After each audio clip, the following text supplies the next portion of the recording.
hvala lepa, gostiteljica nocojšnje prireditve je sicer Umetnostna galerija Maribor, ampak vseeno mi dovolite kot odgovorni urednici dialogov, moje ime je Enica Antončič, nekaj uvodnih stavkov prepustimo. Predvidevam zelo zanimivi debato temu omizju. Rada bi se zahvalila Meti Kordiš, kustosini te razstave, sredi katere sedite, in Bredi Kolar Sluga, direktorica Umetnostne galerije za sodelovanje. Namreč to me strašno veseli, kot dolgoletno urednico z izkušnjami, da v Mariboru izjemno težko sodelovati, mislim, med kulturniki. In sem vsakič navdušena, kadar nam to uspe. Dialogi se trudijo s tem že od 90-ih let, ko sta Boris Vezjak in Andrej Fištravec začela delati teme, recimo o položaju intelektualcev v Mariboru, pa do zadnjih let, ko smo odprli eno številko v pekarni, pa bolj problematike EPK-ja in zdaj tej. Ampak rezultat je zmeri tako, ne? Zelo slab odziv je. Pekarna se je končala kot one-man band, projekt Grege Kosija, nažalost pa je bilo to v letih, ko se je debatiralo o prenovi, kako tak skvot sploh prenavljati, ali ima to kakšen smisel. Pa ni bilo odziva med vsemi tamkaj delujočimi. No, pred približno enim letom smo se pa lotili analize EPK-ja. Najbrž veste, da so bili dialogi vse leta zelo kritični, tako rekoč v opoziciji, na koncu se pa ne, škodoželjni, ampak konstruktivno kritični, na koncu se je pokazalo, da smo imeli prav.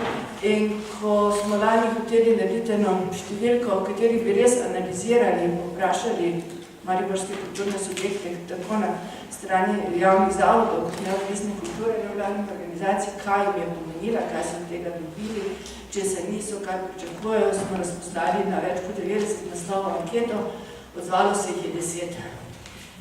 No, in zato čutim potrebo, da izrazim pač to veselje.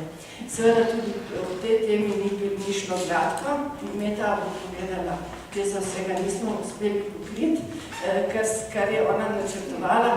Bila sem pa zelo vesela, ko je prišla k meni, mi je malo prej, ker že prej sodelovala, ko je bila še v Ljubljani. In je rekla, jaz pripravljam to razstavo, ko sem ugotovila, približno tako, no, sem pripravila, da so se v 80-ih letih različne umetnosti zelo prikrivale, tega jaz v razstavi ne moram pokriti, ali pri dialogi lahko se to objavili. Seveda sem bila zelo vesela, da so naredili nek seznam, katera področja pravzaprav pisci. Odzvali so se ti, ki so tukaj, vsega žal nismo mogli. Po drugi strani bi pa rada rekla, preden se začne ta okrogla miza še na drugo stvar, namreč, da takšni pregledi nikoli niso celoviti, ker zaradi tega, kar se pravno nekaj razložila, to prvi razlog, drugi je pa ta, da mi tudi nismo želeli pisati zgodovine oziroma postavljati spomenika komorkoli. Namen je bil spomniti se, kaj se je takrat dogajalo, premisliti to, zapisati neke stvari, ki še niso bile zapisane, in povezati tisto obdobje z današnjim družbenim trenutkom in z današnjim položajem kulture v Mariboru. Se pravi, premisliti, kaj imamo danes kot del neke samoumevnosti, kar je bilo takrat izborjeno ali kar se je takrat začelo, in katere probleme imamo danes še zmeraj, ki so se že takrat nakazovali, pa do danes niso rešeni. Želim vam prijetni večer. Hvala. Dobro večer tudi v mojem imenu. Moje ime je Simona Kopinšek in bom poskušala moderirati ta pogovor. Danes sem namreč v najbolj nehvaležni vlogi, v kateri sem bila doslej v svojih 15, recimo tako nekako letih poklicne usmeritve. Namreč nikoli še nisem moderirala pogovora o nekem obdobju, ki mu samo nisem pripadala drugače kot zarodek. 80, seveda rodila sem se 81. leta, torej bom govorila nikakor ne o spominih, ampak čisto takole iz svoje izkušnje o Mariboru. Tukaj sem sama 10 let in imec, tako kot ste vi uvodoma znali, seveda resnico v Mariboru se to znova narediš, ko poskušaš nekaj narediti izvolj na vprašanje oziroma na odgovor, da se nekaj ne da. Je pa Maribor seveda eno odličnosti čišče dejstva, da niti poskuša nikoli ne, naprimer, sesti skupaj in skomunicirati med sabo. Meta, najprej me zanima, ko se je porodila ideja o sami razstavi Mi, vi, oni, kje so bili največji izzivi ravno v komunikaciji, namreč, ko se lotevaš nečesa, bom rekla kar tako abstraktnega, kot je alternativa nekega obdobja, lahko naletiš na mnogo čezine. Ja, v bistvu je res, ampak že zdaj pomislim nazaj, je bilo na nek način tek čeri mali, oziroma sem kakšna večja, kar mi pa v bistvu dalo dovolj elana in prve, da grem naprej. Največji izziv je podobiti ohranjen material, koliko sogovorniki ni bilo problem poiskati in so večinoma vsi bili naklonjeni te ideje in se pogovarjati, kako je spomin, kako je kaj bilo, ker je v bistvu ohranjenega je zelo malo, fragmentarno in iz tega tudi šlo naslov razstave. En razlog je to, da enim se to ni pozdelo pomembno, konec koncev pa tudi le nekaj obdobje 30 let in ljudje so se selili, so bile poplave, so bili požari in tako dalje.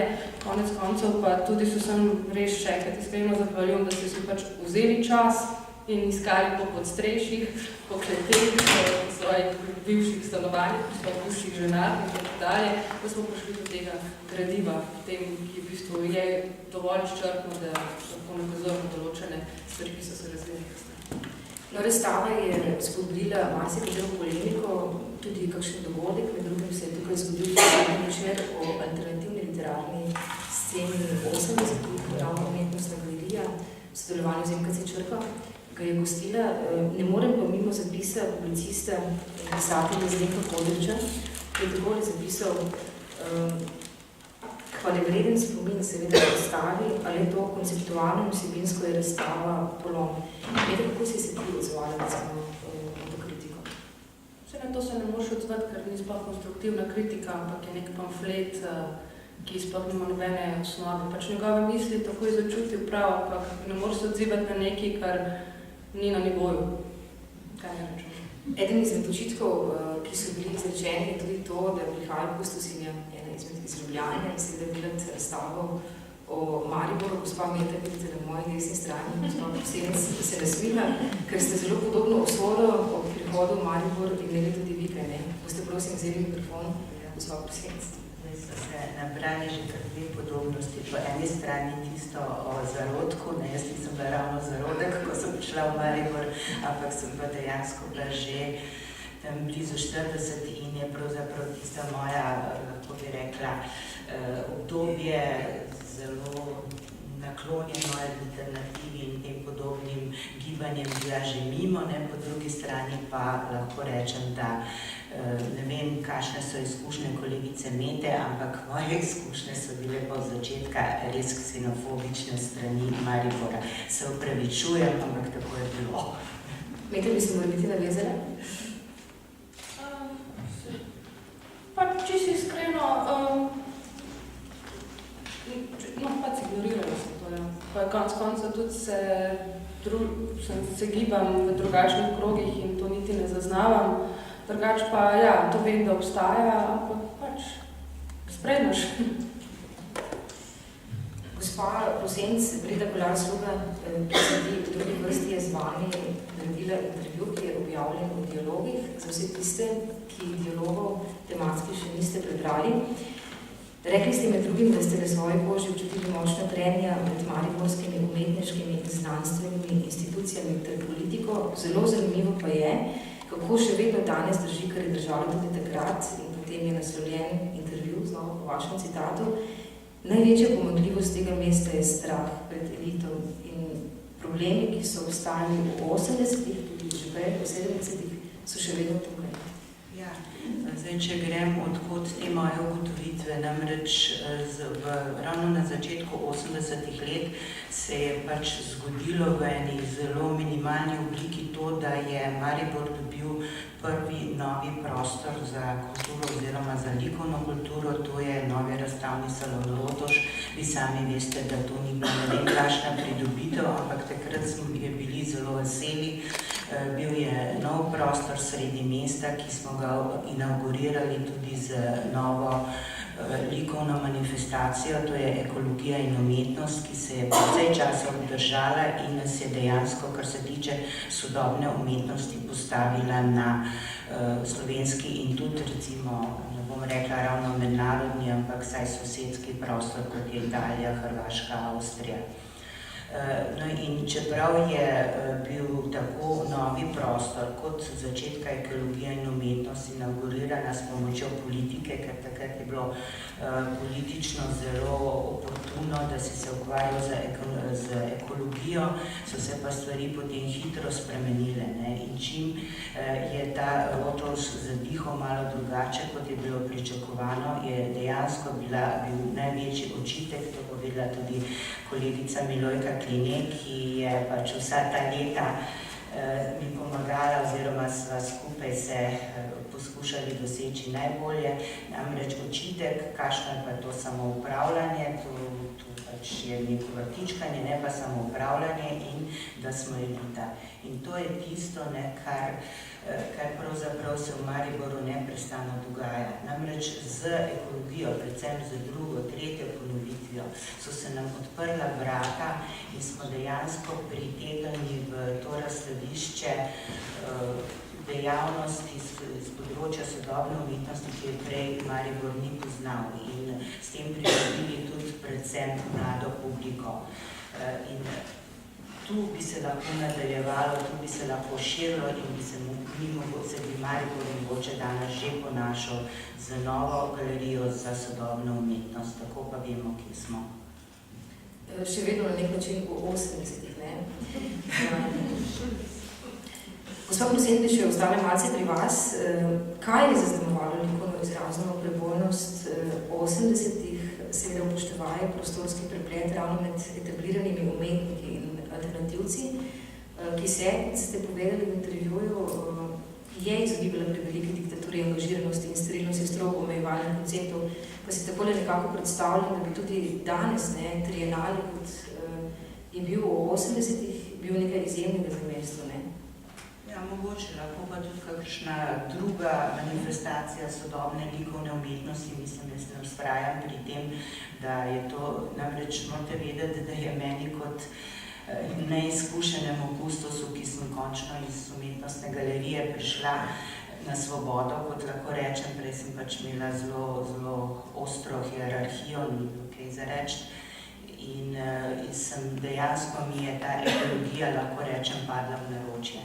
Mi je omogočila, da sem začela razvijati seveda z ostalimi, ki so mi stali ob strani eno platformo za sodobno likovno umetnost v Mariboru. In moram povedati, da ravno na drugi ekologiji se že srečujemo tudi z likovniki, ki so na tej razstavi predstavljeni in to ne po izbiri, naprimer mene, ampak po izbiri vabljenih selektorjev.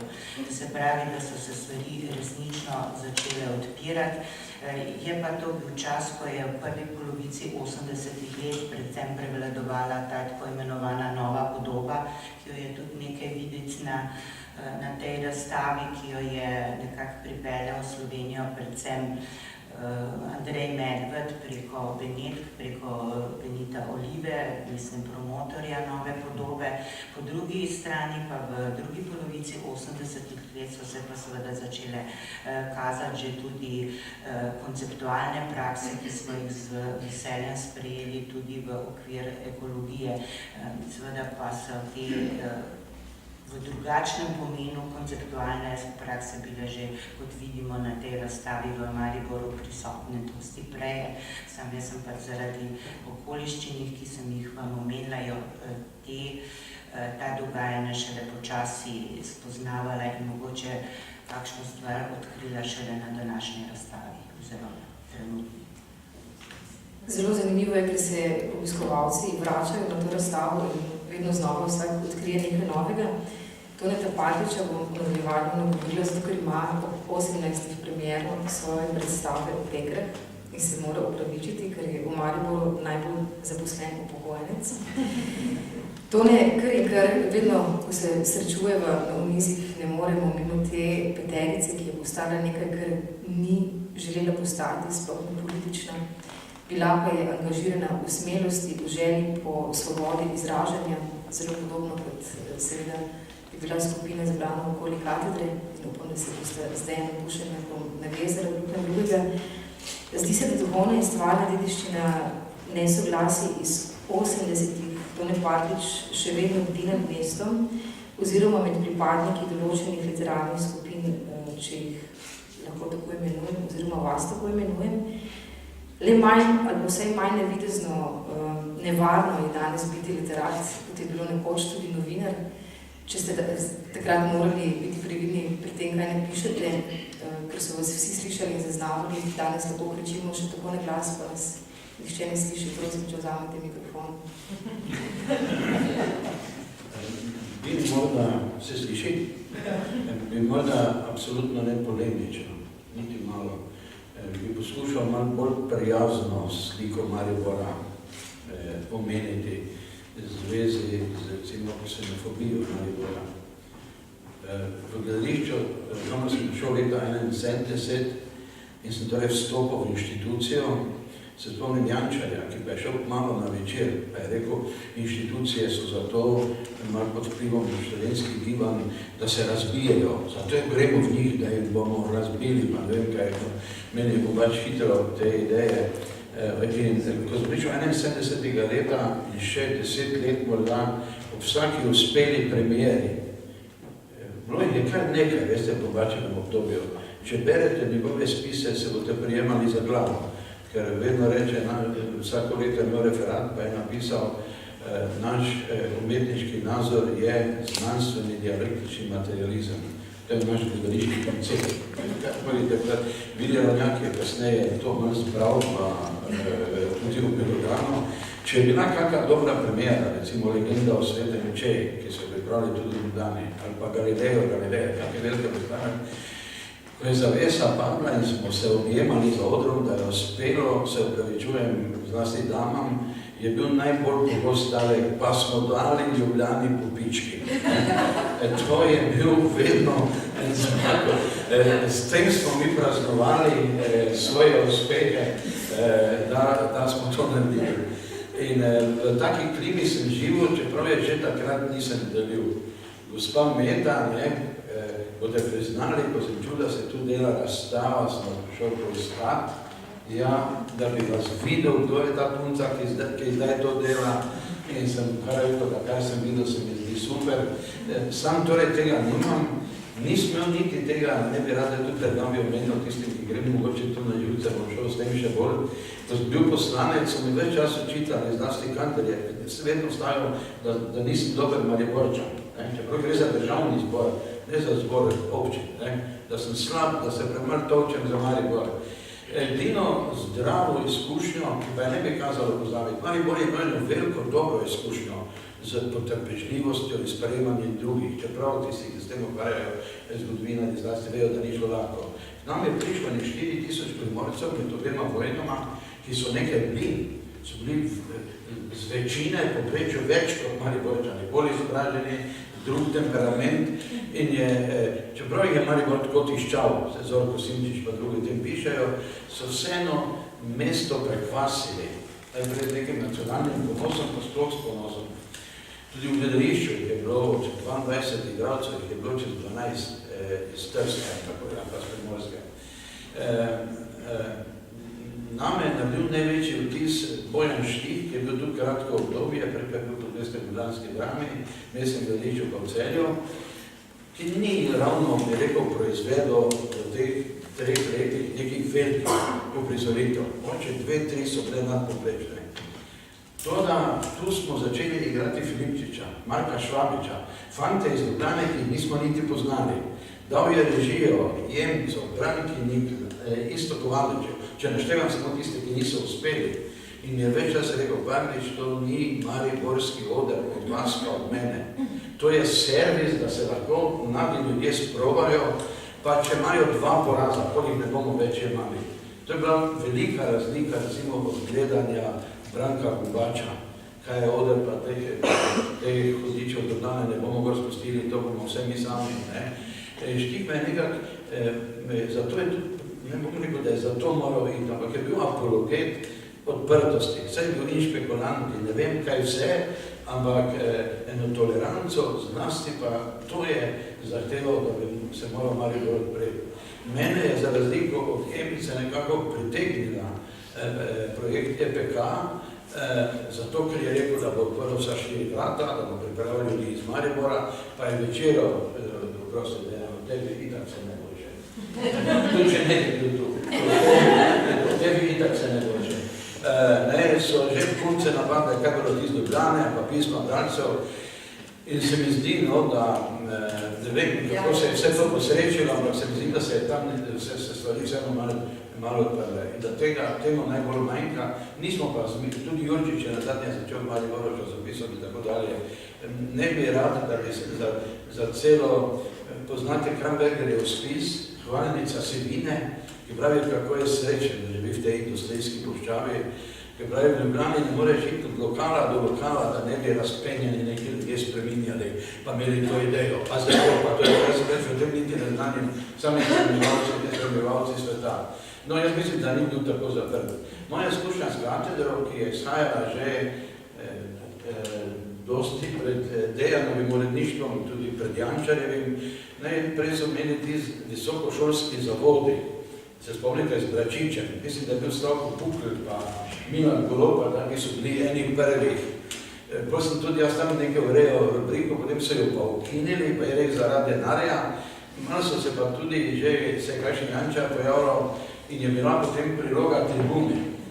In sem jaz z Maribora hodil vsak teden v Ljubljano, imeli smo ne priloga, imeli smo mariborsko stran za kako se reče, za bezecano v Tribuni, da ena bo pa v Mariboru.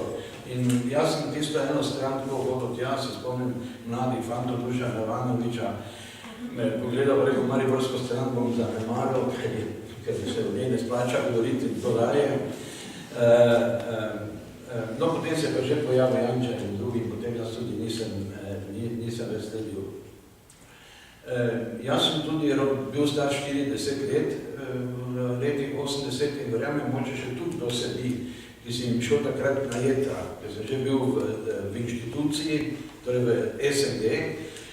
Mene so vse te stvari zanimale, pa kaj dosti več kot dogajanja na Trate, pa Rusle, ki jih ti omenjaš. Hočem reči, kak smo vsak v svojo generacijo zaprti. Mene je to, kar sem si tu na razstavi ogledal, šok. Pa je še nekaj ljudi, recimo, da je omenjenih 100 ljudi, pa jaz od teh poznam 15 do 20, od drugih pa nisem nikoli slišal, da sem iz Maribora.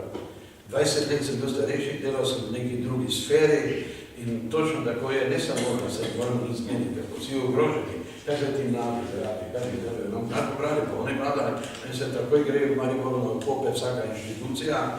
Meni se zdi, da nisem bil temu tako nagnjen, ampak tudi ne moreš več vse slediti. Nekaterim pojavom sem lahko. Se spomnim Borštnikovega srečanja, ko se je nekaj naredilo, da bi lahko Pekarna pa Glejbo sodelovala. Pa so radikalno z enim rezom prerezali, ker se jih drži slab glas. Ta neka, bi rekel, previdnost inštitucij pa odbojnost je bila značilna. Mi pisatelji smo nekako svojo, se našli, se smo bili enaki kot kasnejša generacija do nas. Kaj bo ta Nada Gaborovič, kaj bo Švajcar, pa joj, ta Frerika. Celo so ta dialogi, ki so jih oni vodili, smo jih gledali, smo bili nestrpni do njih in jezni, čeprav jih nismo niti dobro poznali. Jaz recimo za Nado Gaborovič berem, pa se moram malo popraviti v oceni njenega opusa. Torej, bili smo že mi nestrpni drugi. Ampak bi bilo drugače, če bi vi imeli dialoge, ne? Ja, Brvar je kandidiral, mi smo bili vsi zadaj, ker so rekli, da je premlad in da je okužen malo z Ljubljano. Takrat so bili tu, gospod se spomnila, kako se je reklo, Zveza kulturnih delavcev, Filipič, Vlado Golob in tako dalje, ki so res eno politiko še malo stalinistično držali v Mariboru. In ker Brvar ni bil zvoljen, smo mi užaljeno šli v nekaj kot. In potem v 70 letih izdali tisto. Tako da se mi zdi, da v 80-ih, se zelo upravičujem mladim, če to nisem opazil, ni bilo tako pestrega literarnega dogajanja kot recimo v gledališču. Najprej sem naravnjak poskusov, ki je prišel izobražen iz Ljubljane in je mislil, da je treba v celoti, je tu sebe študiral, da na taj celoti spremenil. Se o tem bo Vili spregovoril, to ne čas? On je pripeljal seboj ljubljanske dramaturge, Gankarja, Vesno Jurca, in to boš upam priznal, Vili drugačnega je, da sem jaz z obema rokama sprejel, da sem se počutil tako odlično, med temi mladimi ljudmi, za razliko od drugih. Tam sem videl gledališko revolucijo, sam sem pa opisal še en dogodek, bom s tem nehal, ki izrazito sodi torej Tito je umrl 80. leta, moče to imelo, kasneje Jugoslavija razpadala, samo pravno je bilo absurdno že, ni bilo več smešno, bilo je popolnoma absurdno. Gledališče pa še 100-krat, smo šteli besede, toliko besed je kdo spregovoril, da je toliko točk dobil in tako dalje. No, bil pa je leta 86 na zunanjem planu, se ne dotika tega, o čem danes govorimo, ampak pogledam v kontekstu, se bi rad povedal, vse sem omenil, spisal. Tu je bil Savez pisatelj Jugoslavije, imel kongres, izredni kongres, ker je bila na vrsti srpska pisateljsko združenje, ki je predlagalo Bulatoviča za predsednika. On je pa takrat že rekel, da bo Slovenci bomo čez 10 let vsi govorili jugoslovanščino, da nas ne bo več. Potem je rekel, da bo šel v Prištino samo na topovih in mi smo rekli, ne bo izvoljeni.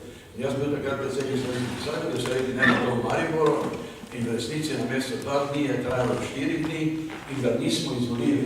Tako bi rekel, na tej etablirani zgodbi je pa počelo tudi pravzaprav na osnovnih institucijah prvikrat, da se je neko republiško druženje, ko so se pridružili tudi drugi in je potem delovalo do svojega razpada 4 leta brez predsednika. Ampak to so bile na 2 tirih, zjeveni pa smo pravzaprav vsi isti čas. Jaz samo Kampo dol, Enica pa gospa, da ste to razstavo naredili. Jaz upam, da je samo prvi korak, upam, da boste še vi nekaj časa v Mariboru, da vas ne bomo pregnali in da boste lahko nadaljevali. Vidim, da ni vse notri, ampak koliko je, po naslednjim bo lažje. In hvala, da ste me vzeli v tak krog. Zdaj bom pa šel, pa si mislite, kar si mislite. To ne hvala, to je bil zagotovo vaš najkrajši nastop.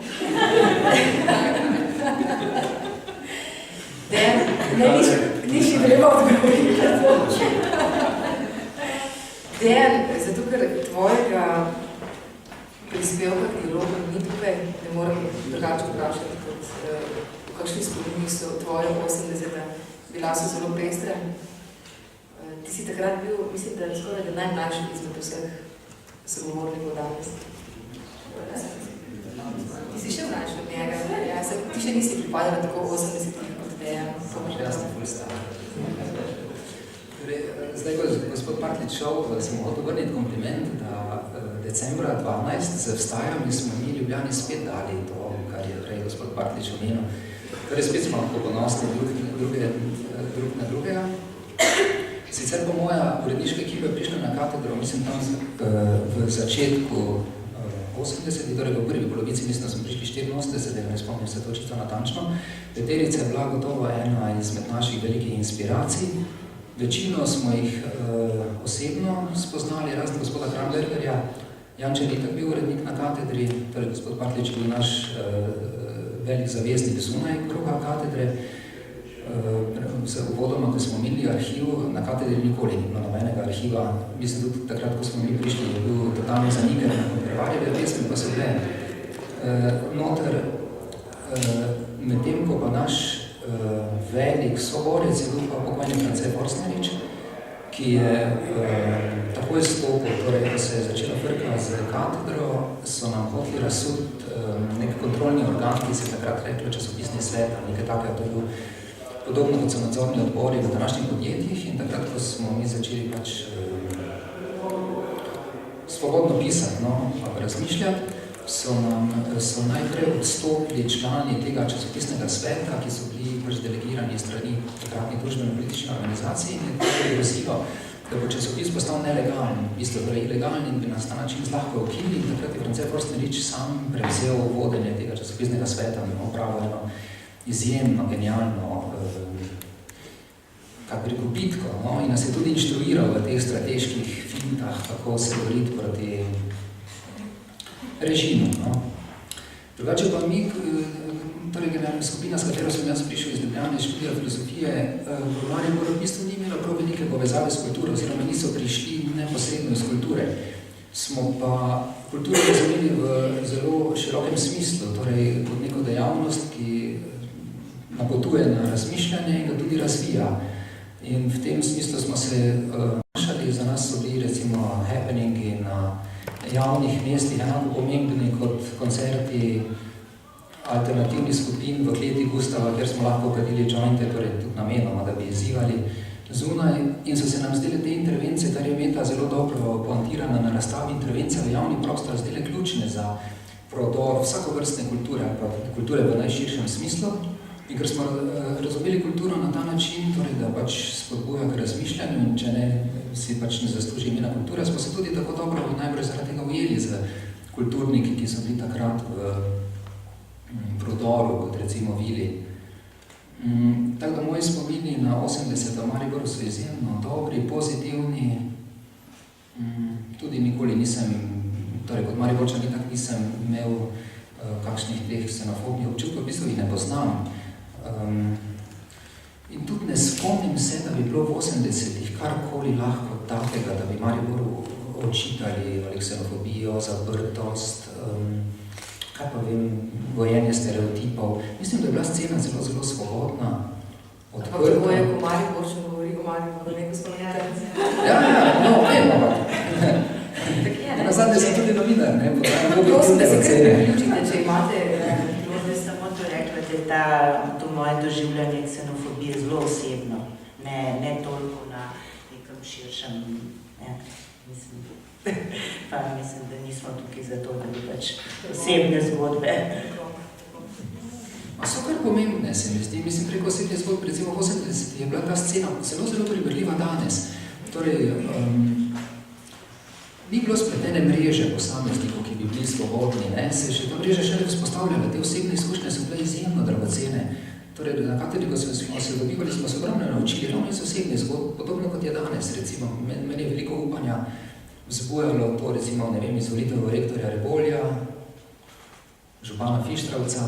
Se mi zdi, da tu pa tam, ko vzniknejo močni posamezniki, ki vendar lahko premikajo velike stvari, se mi zdi to zelo, zelo pomembno. Hkrati seveda z good guy so tudi bad guy, ne? Ampak verjamem v tak moč posameznika, se mi zdi, torej moja izkušnja je, da en človek lahko premakne ogromno. Sploh, kadar ima na drugi strani nekoga, s katerim spostavlja močno vez, jaz se strinjam, vse pripričujem moči osebnih vezi. Vili Ravnjak, Mariborska 80 so omogočila eno posebno rojstvo, oziroma razvoj gledališke nekonvencionalnosti, drugačne gledališke estetike. Ko govorimo o mariborskih gledaliških 80-ih, ne moremo mimo dramskega studija. Mnogi še danes res govorijo o njej, kot ste zapisali sami v svojem prispevku, kot o legendarnem, od takrat izhaja tudi marsikatero veliko slovensko sodobno ime gledališča, ne samo omenjam recimo dve imeni, Sebastian Horvat in Jernej Lorenci, ki vsekakor predstavljata vrh sodobne slovenske režije. Kakšne spomine imate vi na tiste gledališče res burne čase, ne? Tudi Tomaž Pandur je bil v tistem obdobju, zgodila se je gledališka vojna, tako zvana. Ilustrirajte nam malo svoje 80-ih spomine. Jaz se 80-ih spominjam tako z prijetnimi občutki, oziroma imam kar tako nostalgično odnos do teh let. Čeprav so bila zame osebno zelo, zelo naporna. Takrat sem bil umetniški direktor Mariborske drame od leta 85 do 89 in v tistem času se je zlomila gledališka institucija SNG in seveda potem se povalo nekaj drugega. Ampak najprej bi začel tako, ne, jaz sem prebral te prispevke v dialogih in sem bil sam presenečen na to heterogenost v dejavnosti, da določene stvari sploh nisem vedel, čeprav sem jih z mnogimi, praktično z večino teh ustvarjalcev, ki so takrat predstavljali alternativo, so osebno poznal, sodeloval tako in drugače. moram reči, da je bilo to eno zelo bogato obdobje. Zelo bogato. S tem, da z današnjim časom, večkrat je bilo tudi omenjeno, oziroma so pisci ali primerjali današnji čas z takratnim, je obstajala temeljna razlika. Takrat je obstajalo kolektivno upanje, česar danes ni. Čeprav je bilo to upanje iluzija, kot se je kasneje izkazalo, ampak vendarle, imeli smo alternativo. Česar danes ni, mislim, danes je vse pač tukaj, kar je, mislim, ni prave alternative, to vemo, oziroma pač lahko se pojavljajo. Tako da je bil to čas upanja. In tudi pač zgodovina je tako tekla, ti hudi boji, ki so se dogajali, bi se recimo 10 let prej ali 20 let prej končali popolnoma drugače. Verjetno bi nas nekaj takratnih akterjev predstavil v zaporu, če bi se to dogajalo v 60 ali 50 letih. Tako pa se je dogajalo v drugi polovici 80-ih, recimo ta gledališka vojna, ali pa recimo kolegi iz katedre takratnega uredništva, te zgodbe bi se bile končale drugače, če ne bi bil ta prelom sveta, ki se je zgodil konec 80-ih pred nami. V Mariboru se zelo pogosto zgodijo neke prelomnice, ki kasneje vplivajo na dogajanje v širšem okolju. Tako bi rekel, recimo, za področje gledališča, naprimer, v Mariboru so leta 1962 za celo Jugoslavijo uvedli vzorčni model samoupravljanja v kulturi. Mariborsko gledališče je bilo eksperiment, ker je bilo tukaj pač toliko, kako bi se temu reklo, komunistično zavednih ustvarjalcev, pa so potem tudi napravili ta eksperiment. Hkrati pa se je potem leta 1988 zgodilo, da je bilo to prvo gledališče v Jugoslaviji, ker je bilo samoupravljanje prečrtano, ukinjeno. In seveda, kasneje je bila ta oblika vodenja kulture oziroma inštitucij povsod z spremembo režima pač odstranjena. In cel kup drugih stvari, ki se je dogodilo v poznih 80-ih, recimo tudi delavski štrajki ali pa vse to, recimo eni zelo pomembni članki enih avtorjev, ki so bili takrat jugoslovanski outsideri, ki so objavljali v katedri, ne so napovedovali pač preobrazbo družbe. Tako da je bilo, kako bi rekel, to je pomembno za samozavest mariborskih kulturnikov ali pa kulturne zgodovine, da se prav tukaj v tem mestu dogajajo neko preporajanje družbe. Tako kot je tudi štrajk lansko leto, ki je ta protest vzniknil tukaj samoiniciativno in tudi to je imelo posledice za celo Slovenijo. Dramski studio, zdaj pa gremo konkretno k alternativi, gledališki alternativi v Mariboru. Dramski studio so sestavljali mladi dijaki in študentje, so bili gojenci gledališke šole, ki pa so zelo kmalu začeli ustvarjati svoje gledališče. Mariborska drama oziroma gledališka hiša kot celota je konzervativna inštitucija, ki pa ni tako strašno konzervativna, bila skozi čas tudi je dopuščala vedno neke eksperimente. Ampak vendarle, tisto, kar je bilo najpomembnejše, se je zgodilo Tako je bil recimo Tomaž Pandur, ki se je pojavil konec 70-ih let, prva prava gledališka alternativa v tem mestu. Mogoče je nekaj podobnega počel v 30-ih letih prejšnjega stoletja Franz Žižek z svojim takrat tudi imenovanim dramskim studijom, ki je prizarjal take alternativne zadeve. Ampak Tomaž Pandur je potem odšel v Ljubljano in potem nekaj let ni bilo take prave gledališke alternative, čeprav so se pojavljali performansi, ampak ne znotraj gledališča, znotraj glasbene in likovne dejavnosti. Skratka, 80 so že časne, ko se umetniške forme začnejo mešati in skratka neko drugo obdobje estetike prihaja. Pač pa so potem konec 80-ih, recimo,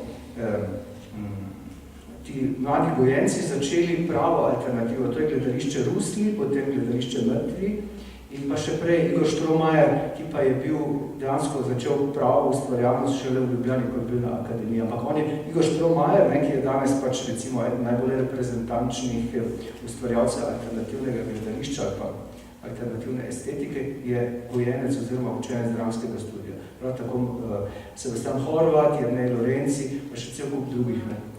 Tako, Bojana Kunst, moram reči, v svetu najbolj znana, recimo, predstavnica slovenska. Ne. Vsi ti so štartali v dramskem studiju. Dramski studij je dejansko bil prostor, kjer smo lahko gojili alternativno gledališko misel, čeprav v glavnem z klasičnim ustvarjalcem. Sam sem takrat predal teorijo gledališča. Tukaj je tudi Emica Antončič, današnja gostja oziroma soorganizatorka. Takrat je bila tudi v gledališču in tudi v dramskem studiju sodelovala. Še nekaj bi rekel, ne, potem v 80-ih me veseli, da je gospod Lorenčič napravil en dober članek v zvezi s tem, je bila zelo pomembna dejavnost na srednjih šolah v Mariboru gledališča. Zlasti na prvi gimnaziji in na drugi gimnaziji. Gostovanja mladinskega gledališča iz Ljubljane, nekaj so igrali vse svoje najpomembnejše predstave in je tvorilo neko alternativno sceno. Skratka, da povzamem, da ne bom predolg, ne. V 80-ih je bilo v Mariboru res zelo razgibano življenje in vesel sem, da sem takrat bil skratka na takem mestu, da sem lahko sodeloval in da smo skupaj premikali zgodovino. Gospod Lorenčič, amfiteatr druge gimnazije je bil zelo pomemben, se je navezala z enem odgovor gospoda Partiča, ko je omenil gledališče Glej, ne, ki je bojkotiralo recimo Borštnikovo srečanje ravno zaradi nestrinjanja s konceptom festivala. Ne.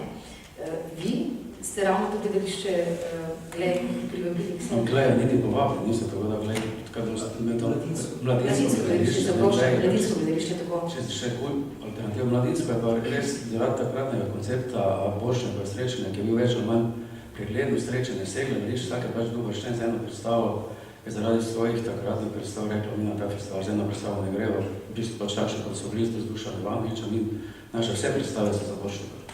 Potem pač na Borštnikov niso šli, nas je pa zdelo seveda na veliko škodo za mesto na tako gledališče, ker je krat svojim političnim gledališčem tudi izven Jugoslavije predstavljal nek pojem nekega gledališča, ki prihaja iz podnerekaj vzhoda. Ali lahko možete nekaj povesti, kako se je zgodil ta preboj, da so prišli potem k vam, ne?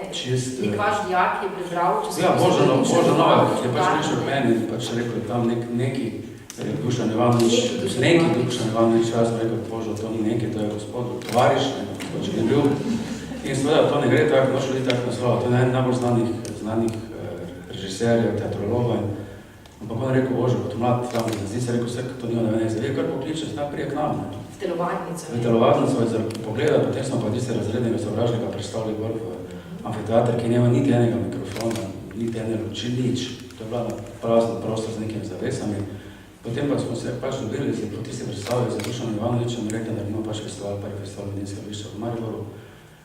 In potem seveda so vse domov pač naredili, nobenih pogovor, nobenih dogovor, to vse tako. Zmenil se, kateri prihodki, to je stopnina postavi dobili, mi pa damo šolo in seveda dvorana ni bila primerna za predstave mladinskega gledališča, tako da se je cela spodna dvorana mladinskega gledališča preselila v spodno avlo šole in tam so potem potekali 4-5 festivalov.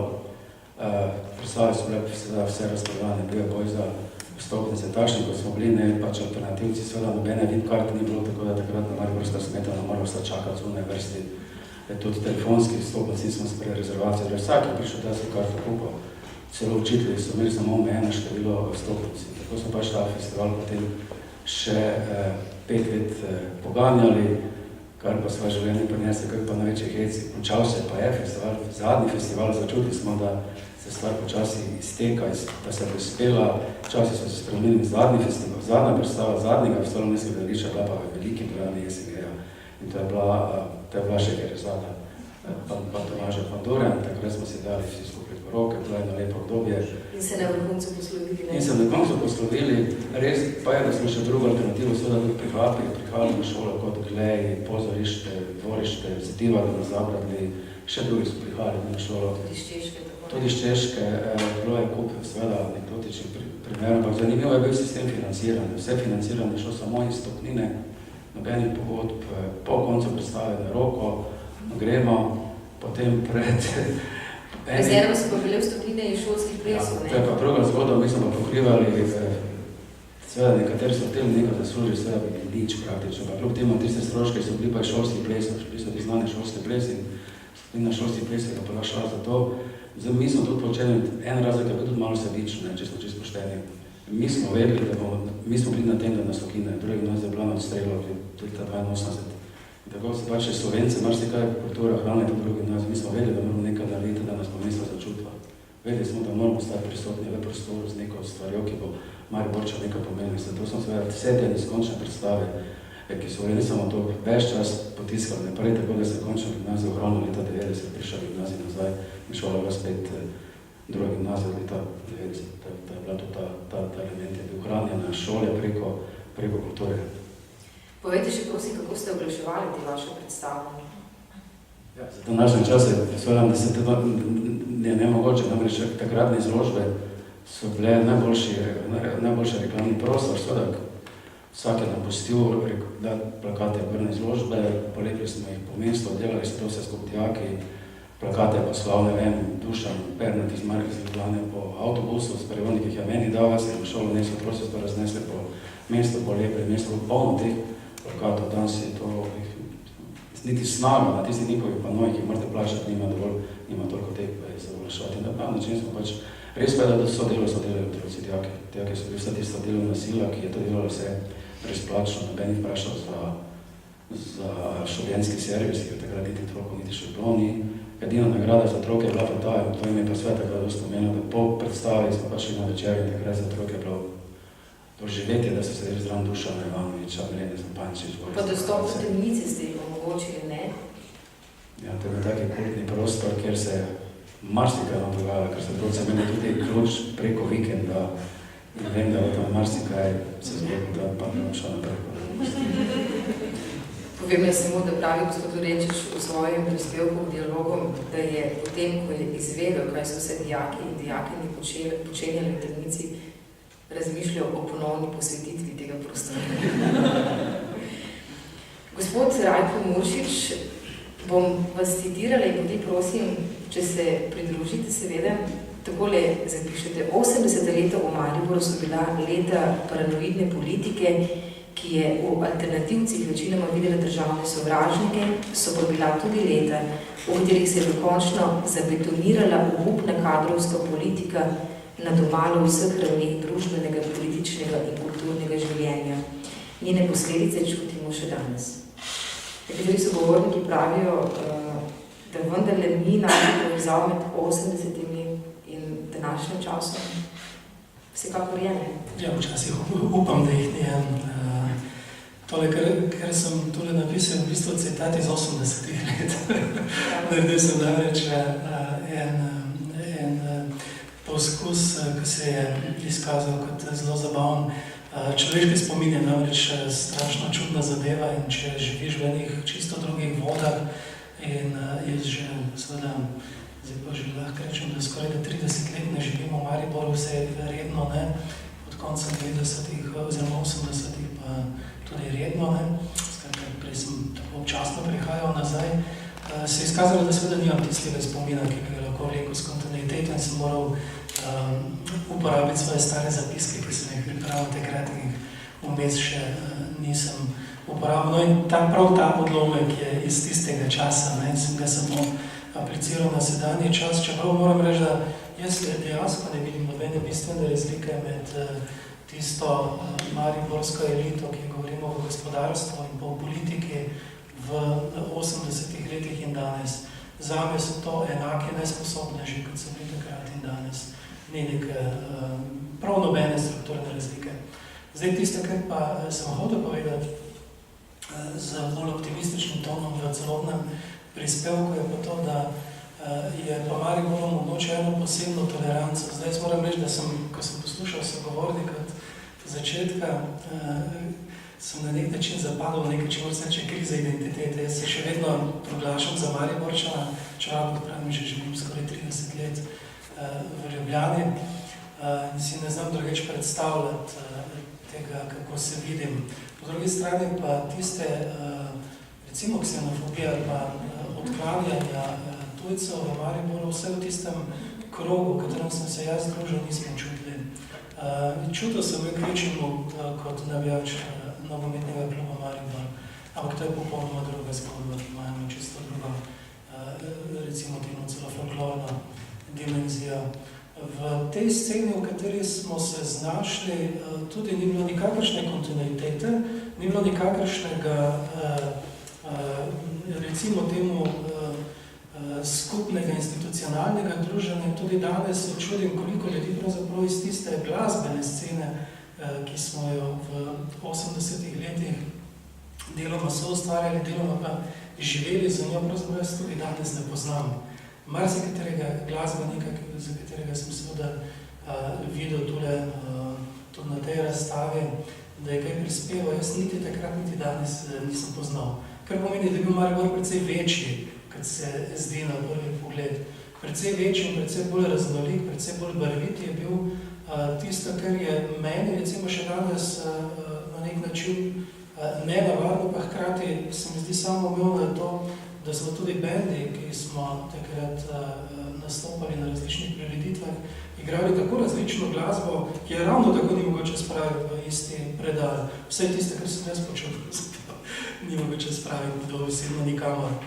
In ta raznolikost se je kazala tako v tematikah glasbenih, v prostorih, ki smo jih zasedali, še najbolj pa na nek način v obdobju. Recimo, če govorimo o tistem obdobju poznih 70-ih let, ko se prezame začne moja osebna glasbena zgodovina.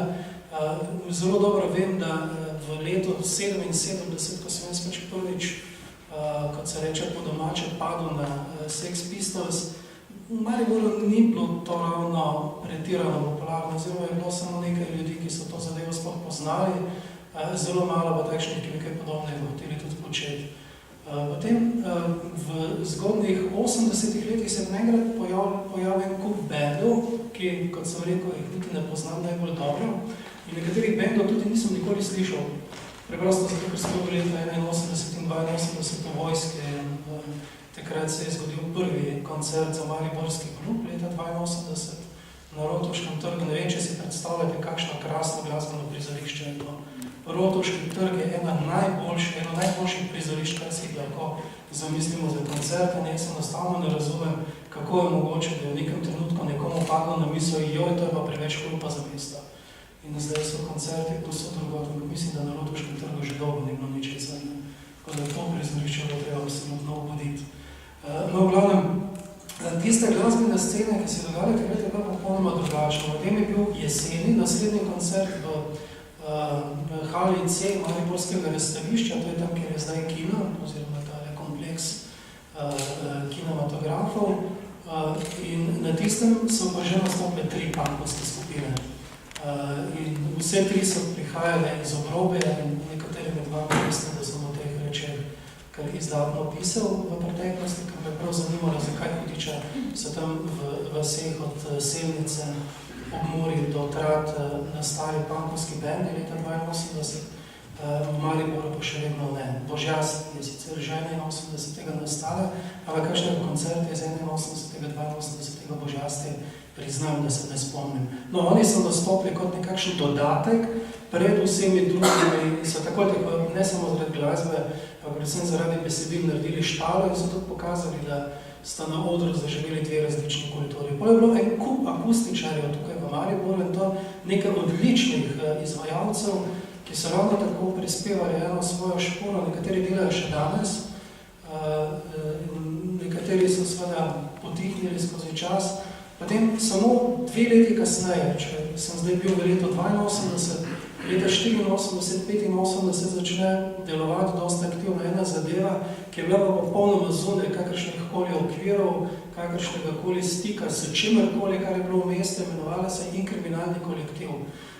Šele Jožef Kos, za katerega sem bil do nedavnega prepričan, da je bil edini oziroma glavni iniciator te zamisli, mi je pojasnil, da je sama zamisel imena prišla od Jožeta Slačka.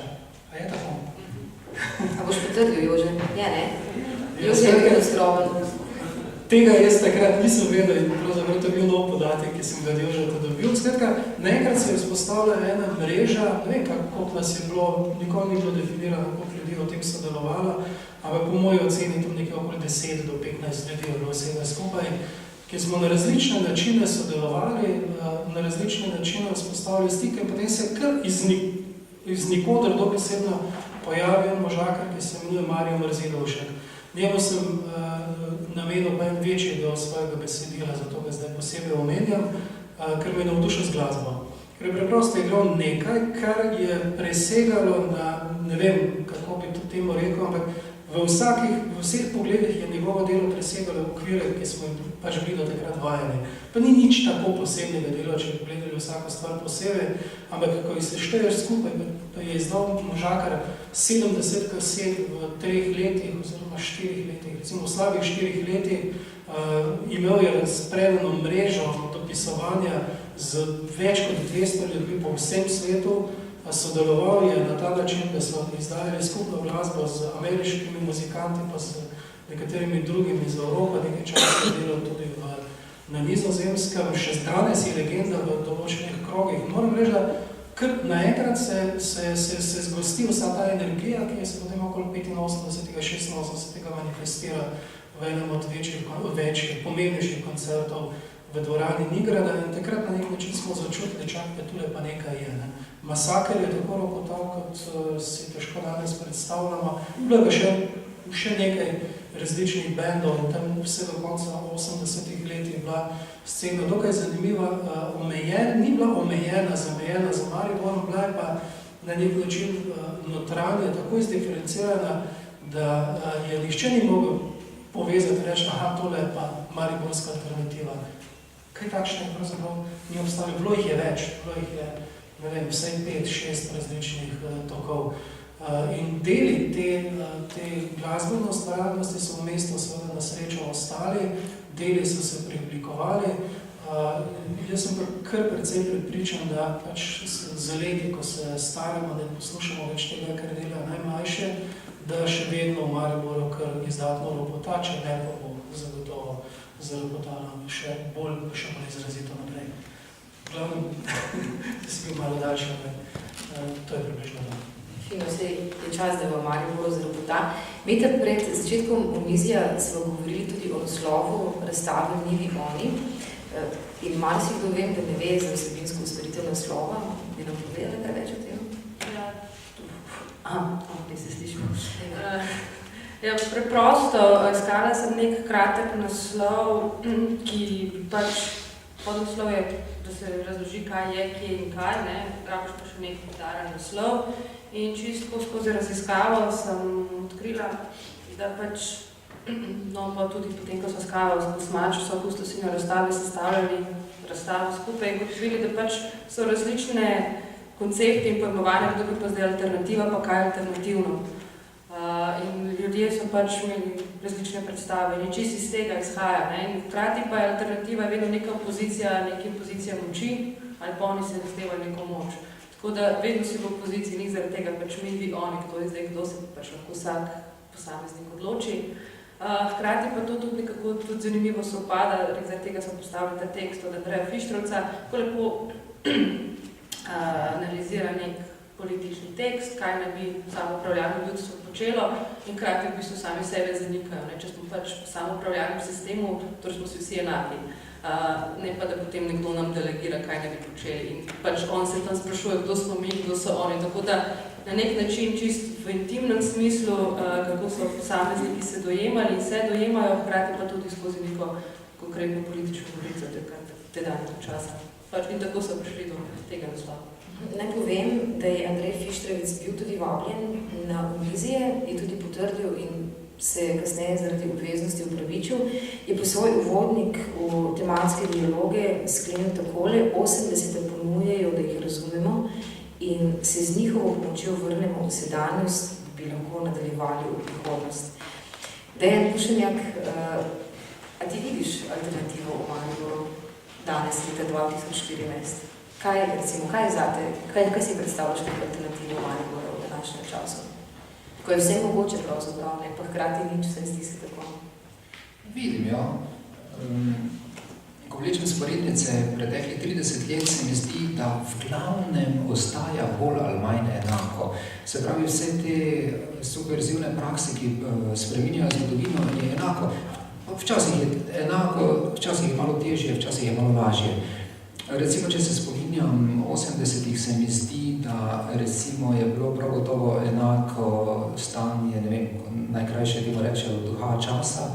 To, da je bilo enako veliko oslov in butlov na oblasti, torej ritualizništvo je bilo približno enako,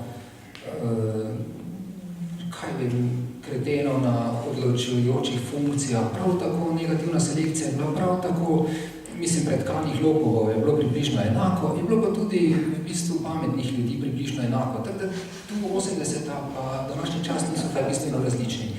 Tisto, kar se mi zdi, da je današnjim generacijam lažje, je to, da recimo na zadnjem pogovoru, ki smo ga imeli v knjižnici, se je urednik je prišel za mano na katedro Saša Drobinec spomnil, kako smo mi že od prve minute vedeli, da moramo v bistvu se upeti v neko mednarodno oziroma čim širšo mrežo in od prve sekunde, ko smo zasedli stolčke na katedri, je bil naš cilj Beograd, torej danes bi bil Bruselj. Ampak, takrat je bilo mobilnost, takoj smo se povezali z graškimi študenti in enkrat, ko smo šli z Sašom Drovincem, Dan Švezja, ki je bil še, pa ne, mislim, da je še bil nekdo v avtu, pa se zdaj ne spomnim, nam je avto crknil na avtocesti že do tja, da smo morali Gračani priti po nas, da smo lahko tam se znakovali. Kar se tiče mobilnosti, mednarodnih povezav, spleta na mednarodne mreže, današnje generacije prav gotovo bistveno lažje. In to tudi s pridom izkoriščajo in to me veseli in se mi zdi the best, najboljša značilnost današnjega časa. Tisto, kar se mi zdi pa veliko težje za neke pametne akcije, spreminjanja pa vse korekcije režima za današnje generacije pa je to, da so manipulacije, pritiski, načini zaslužnjevanja mnogo bolj subtilni, sofisticirani, pa tudi mnogo bolj trdi. Iz teh se izvid se mi zdi danes bistveno težje, kot je bilo v naših časih. Mi smo vseeno prišli recimo iz študija in brutalni, ne? Recimo, uporništvo je bilo takrat, nam so predavali uporništvo kot vrednoto na filozofski fakulteti, recimo, ne? Danes se zatira, ne? Zaničuje, se osmeši in v bistvu je zatirana tako strani predstavnikov vladajočega režima, kot tudi masovnih medijev, ne? Jaz veliko največ, jaz tisto izkušnje, ki jih imam, ne vem, če so vse uporabne za današnji čas. Vidim pa, da današnja generacija prav v ničemer ne zaostajajo za generacijami, ki so izvrševali zgodovinske prelome. In v bistvu polagam veliko upanja. Torej, jaz se trudim po svojih močeh, da bi jim odprl načine širjenja meja svobode, ampak jaz sem vendarle že v letih pa v bistvu malo zmučen. Tako da v bistvu tiste subverzivnih načinov bojevanja, kar sem si naučil v 80-ih, z veseljem govorim naprej in razlagam, ampak način upora in način premikanja meja svobode pa mora v bistvu generacija najti sama, ne? Jaz sem svojega že pokuril. Ampak še vedno podobuješ prispevek dialogom, kaj ne, gospa Imice? Meda? Ja, tako da danes si se tukaj zarekel pred seminami, da napišeš. Ja, izvolite, kar prosim, priključite se. Glede na to, da imam mogoče celo privilegirano pozicijo, ker ne živim v mestu, nisem pretirano obremenjen za njegovo vsakdanjost, in lahko daleč vidim določene stvari, pa vendarle bistveno spremenijo tole podobo. Med stvarmi, ki jih seveda takrat v 80-ih letih še ni bilo filozofska fakulteta, danes to mesto, končno filozofsko fakulteto ima in na katedri smo se tudi izrazito prizadevali k temu, da bi to mesto končno filozofsko fakulteto dobilo. Upam, da bo dobilo tudi še kaj več od tega. To mesto danes ima Zofijine ljubimce, kar je vse preko zanemarljivo, mogoče najpomembnejši prostor kritične misli na Slovenskem, ne samo v tem mestu. To mesto ima konec konca neke institucije, recimo Marš. Jaz ne vem, kako je Marš lahko preživel. Moram reči, da vsakokrat znova vidim, da je marš še vedno za nami, ugotavljam, da je še upanje za vse skupaj. Imamo Kiblo, ki je ravno tako nastala na podlagi dogajanj v 80-ih letih. In ne nazadnje znotraj EPK je vendarle potekal en projekt, na katerega sem zelo ponosen. To so Urbane brazde, ki so po mojem mnenju prav nek čudež znotraj nečesa, kar je bilo zasnovano popolnoma drugače. Jaz mislim, da so Urbane brazde tudi pustile nekaj sledi in da so bolj trajnostnega značaja. Ne vem, verjetno bi se dalo še kaj našteti, če se ne vidim, ampak že to, kar sem naštel, ogromno se mi zdi. Povej mi, jaz sem se spomnil akcije, s katero sem hotel poseči, da bi bilo v tem mestu več kreativne energije. Torej, ko sta se usedla na direktorske stoličke moja prijatelja Mitja Čander in Bobi, Cizaj si našel takoj valjda k njima in jima predlagal, torej, ker verjamem v moč posameznika, da bi znotraj EPK-ja štipendirali 10 ljudi, ki so živeli recimo zadnjih 30 let dokaj svobodno, ampak s tem dali znak novim generacijam, da v bistvu se splača živeti na obrobju, splača se živeti kot marginali, splača se torej razpirati meje svobode, ker boš nekega dne potem vendarle poplačan. Se pravi, to bi stalo EPK 100.000 evrov, recimo, ne? Če bi jim plačali, dali štipendijo 1 leto, da oni pač ustvarjajo, eden bi napisal knjigo, drugi bi napravil knjigo fotografije, en gledališko predstavo itd. 1 leto bi jih bilo 10, naslednjo, čez 5 let bi jih bilo najbrž 100. Gre za trajnostne projekte, bi lahko mislili. Ja. Kaj ste rekli? Nisem uspel.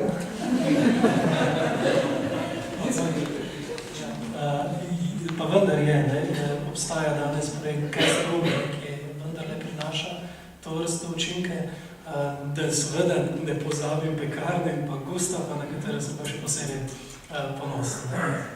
In kamor še vedno tudi Dejan Rušernik zahaja občasno, Pekarno, tako, če govorimo o alternativi, ne. Prej smo govorili, kaj vse ostalo tam in še danes vedno je ideja o umetnostni galeriji, še vedno tukaj nerealizirana v novih prostorih. Bili tudi umetniška akademija, ne, je bila v ideji takrat rojena. Je, ne? Še vedno sanjali, ne? Prva prava ideja za ustanovitev umetniške akademije je nastala konec 80-ih in sicer v povezavi s takratno pedagoško fakulteto v Mariboru. In bili so že kar resni pogovori, da bi to realizirali, ampak potem se je menjalo vodstvo pedagoške fakultete, pa jaz nisem bil več umetniški direktor in potem je to zamrlo. Potem se je ponovno pojavilo to v času Toplokovega mandata na univerzi in pa je spet zamrlo in zdaj nazadnje, od leta 2005, ki je bilo pa manda šlo najbolj zares, oziroma ne manda zares, je šlo zares. In je bilo vse pripravljeno, ampak po 5 letih trudenja takega in drugačnega je gospodarska kriza, to je najbrž bil zunanje objektivni razlog dokončno zabrisala to za, po mojem, kar nekaj let, če ne za celo generacijo. Žal je tako, ne, mislim. Ta ideja o ustanovitvi umetniške akademije v Mariboru dejansko od leta, konec 80-ih potem se pojavi, v 90-ih še enkrat in zdaj, od leta 10 pa je to dokončno zamrlo. Gospod Prosinc, vi tudi svoj intervju, oziroma Breda Polarno skupaj sklenete upojočo, ne, v zvezi z umetnostno galerijo, kakšni so vaši upi, čisto realni, recimo, za Maribor v našem času? Ne vem, kaj bi rekla.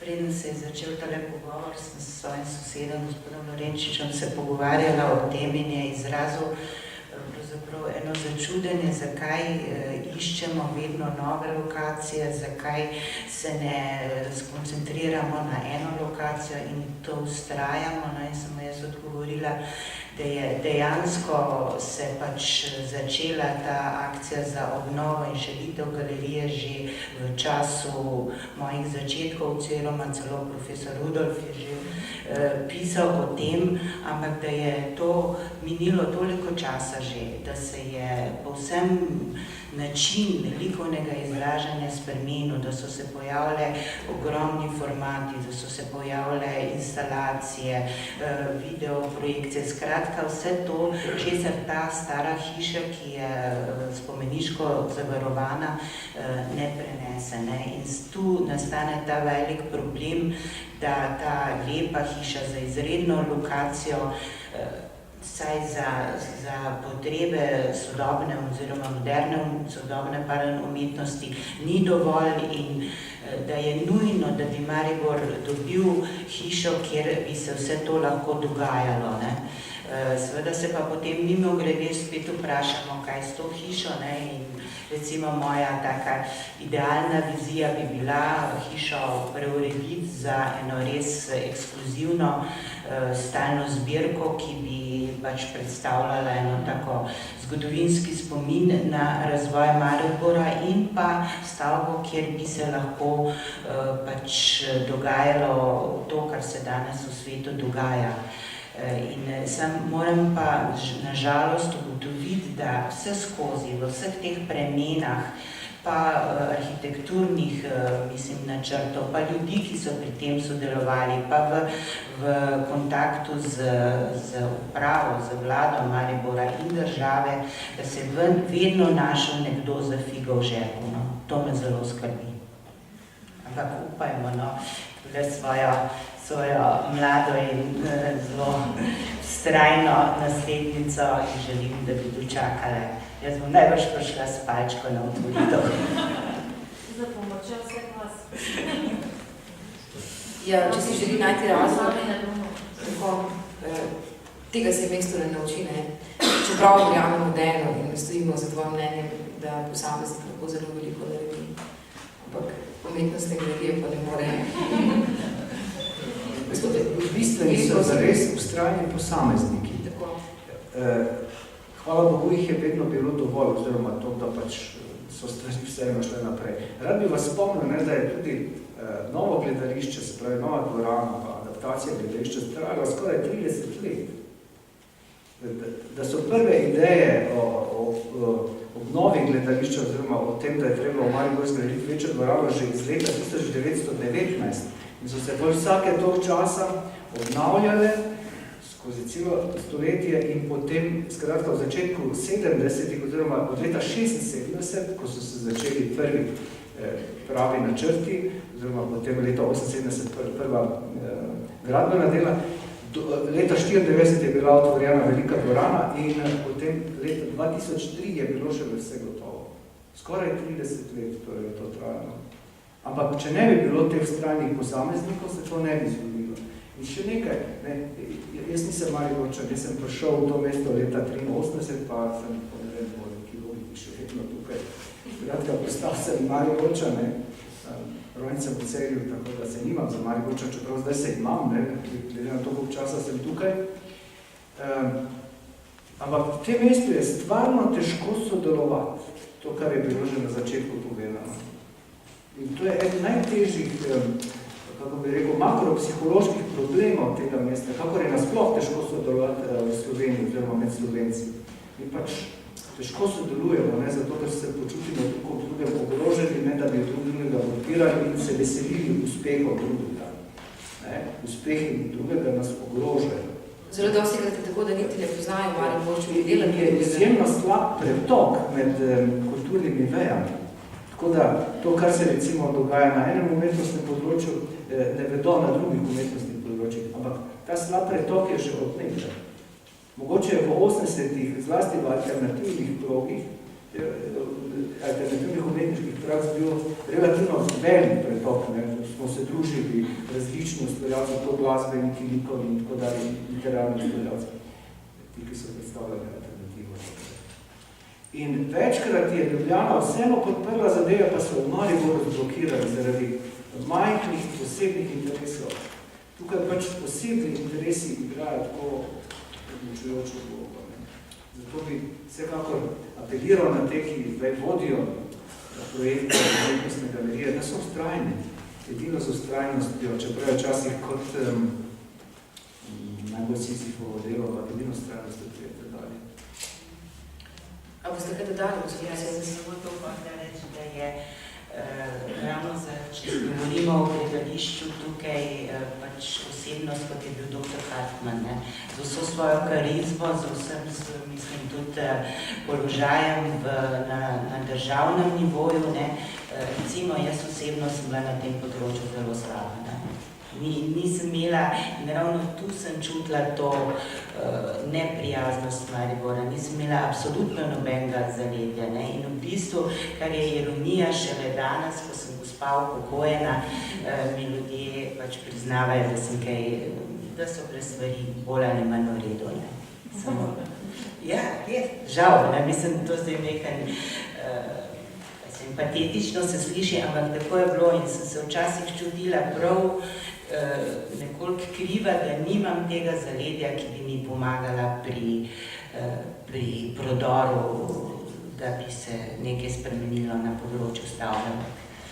Mislim, da bo vseeno, ne. Ženske so spustile parazite na SDK, to bo že pomagalo, ne. Gospod Dolenčič, danes ste najbolj govorili, pa bi radi, da za konec poveste še vi nekaj. Ste večni ravnatelj druge gimnazije.